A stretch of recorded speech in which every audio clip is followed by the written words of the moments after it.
Welcome, dear students. Today we are going to talk about the fourth chapter of your book, that is the structure of the earth. This is a very small chapter. In this chapter we are just going to discuss about the three layers of the earth. You already know about them, that is a crust, mantle and core. So just some properties about them, their density, the temperature conditions there and so on. So the very beginning of the chapter we are going to talk about the three domains of the earth.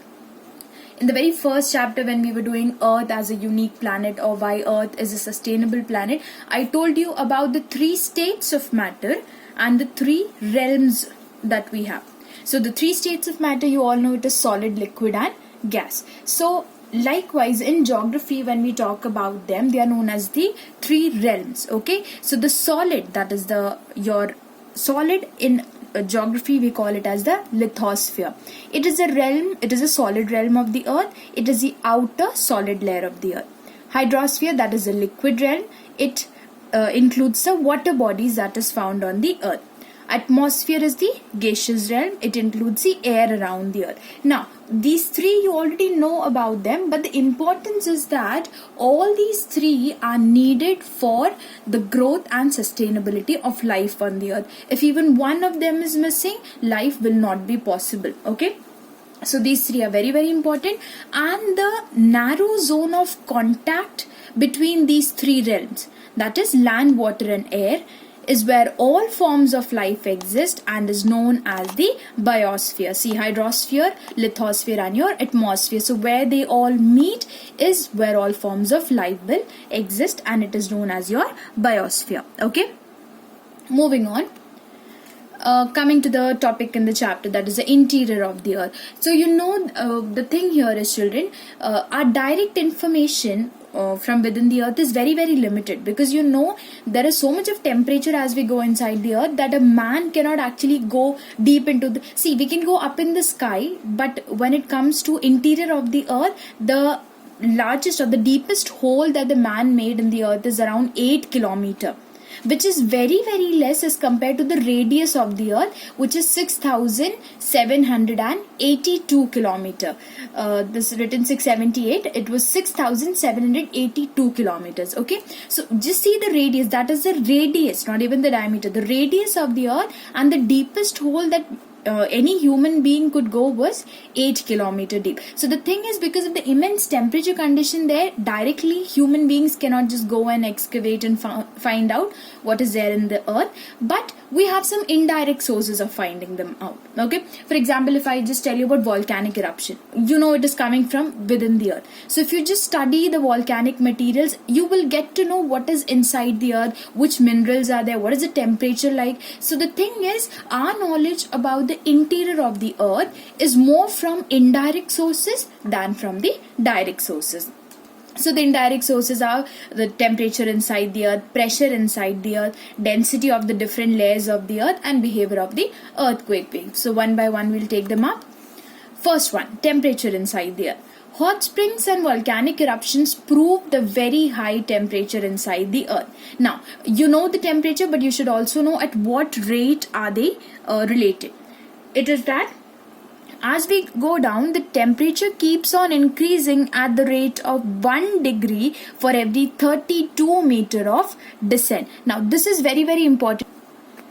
It means that for every 32 meters you're going down, the temperature will be increasing by 1 degree. So I told you about the radius of the earth, okay, which is 6,000, like more than 6,000. So just imagine for every 32 meters that you're going down, the temperature will increase by 1 degree. So you can imagine how much the temperature will be like as we go in the interior part of the earth. Then the rocks and the minerals, obviously they cannot stay in a solid state due to this high temperature inside the earth. Okay, moving on, pressure inside. The interior of the earth is under immense pressure from the outer layers. This pressure does not allow the rocks and minerals to reach the liquid state. Now the next point is very important, because it says that thus we can say that despite the immense temperature, the inner part of the earth is in solid state due to immense pressure. You know, children, if something is affected by great temperature, obviously it should be liquidified, isn't it? But then inside the earth we still find molten things. It's not completely melted, it's not completely liquid inside the core. It's not it's neither solid nor liquid. It's in a molten state. Why? Because it is being the minerals, the rocks there are affected by both your temperature and pressure. Temperature is trying to liquidify them, pressure is trying to solidify them. That is why the inner part of the earth is in a semi-molten, or we say in a semi-solid state. So this you should remember, how temperature and pressure is keeping the consistency, or giving the shape to the minerals and rocks inside the earth. Density of the different layers of the earth, this is easy. The material of the inner layers are heavier than that of the outer layer of the earth. The density of the rock increase slowly towards the center of the earth because the area around the center of the earth has heavy metals like nickel and iron. This can be a reasoning question for you children. Why the density of the earth is more towards the center of the earth? Why? Because the area is having heavy metals like nickel and iron. Okay, remember this. Next, the behavior of the earthquake waves. Okay, so behavior of the earthquake waves. You have heard about the earthquake waves, children, but when you learn about them in detail, you will come to know that there are three types of earthquake waves. As it is written, it is the longitudinal or the primary waves, that is the P waves, the transverse or the secondary waves, that is the S waves, the surface or the long waves, that is the L waves. So seismograph, you know, it is the device used to measure or take the reading of your earthquake waves. So that shows that there are these three different types of earthquake waves, and all the three, they behave differently, they move in a different direction and in a different way. So that is what we are going to study. The first thing you should be knowing is the P and the S waves can penetrate deep into the earth, while the L wave travel along its circumference. So here I've just made a rough diagram. So your P and S waves, they originate and they can move deeper into the center. Let's assume this is the crust, this is the mantle, and this is the core with three different colors. So your P and S wave can actually move vertically down into the deeper earth. But when you talk about the L waves, it just travel along the circumference. That is, it travels in the crustal region of the earth. Okay. Now, one more thing, the P and the S waves, they are able to move vertically down. But remember, the S waves do not pass beyond 2,900 kilometer. We were talking about the radius of the earth, that is a total of 6,000, so more than 6,000.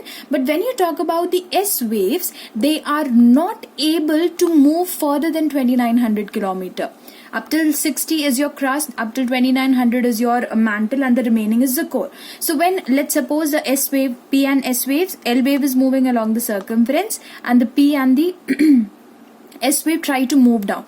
But when you talk about the S wave particularly, it is not able to move inside the earth beyond 2,900 kilometer. Now there's a very strong reason. The reason is because the S wave cannot pass through liquid. When I say liquid, I'm talking about the molten state. The thing here is, children, by the time it is 2,900 kilometer, the temperature is very, very high. It's more than 2,000 of degrees Celsius, more than that even. So what happens after that? The things are in a molten state, and the property of the S wave is that it cannot move through a liquid state. So remember why the S waves are not able to penetrate beyond 2,900 kilometer, because it cannot move through liquid medium. Okay, so it was concluded that the earth behaves like a solid up till 2,900 kilometer, and the inner part, that is 3,478 kilometer, has the properties of liquid. Okay, so that's it for now. In the next video, we are going to talk about the three different layers of the earth.